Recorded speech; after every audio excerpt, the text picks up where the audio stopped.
Weh, korang pernah nampak tak skuter ni? Nampak pelik kan? Tapi bagi aku, skuter ni sangat praktikal. Ini dia, nama dia Honda PS250 S0S Big Rockers. Design dia, memang lain macam lah. Macam cerita Dragon Ball kan, Z kan, bentuk design apa semua kan. Motor dia, macam boleh siap, tapi sebenarnya memang function overstyle lah motor ni. Kalau buat Foodpanda, Grab, Lalamove ni, mesti confirm best ni. Sebab boleh bersandar. Lepas tu ada box pula tu.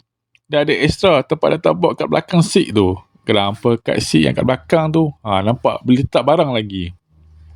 Seat besar, riding position relax. Nak ride lama pun ni, tak sakit badan tu. Memang jenis, kalau korang kuat kerja ni, tak ada hal lah. Boleh buat dalam ni, sampai pagi sampai malam ni. Tapi sayang tu, motor ni tak masuk Malaysia. Dia katakan unit PS250 ni sangat rahat dan tak banyak dikeluarkan. Tapi itulah bangang Honda ni. Motor macam ni lah orang nak, sebab sangat praktikal. Ini kalau brother-brother yang suka camping ni confirm jatuh cinta ni. Boleh angkat barang macam nak pindah rumah lah.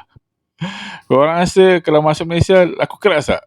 Ataupun orang sini still pilih skuter yang biasa macam MVX tu? Cik komen sikit.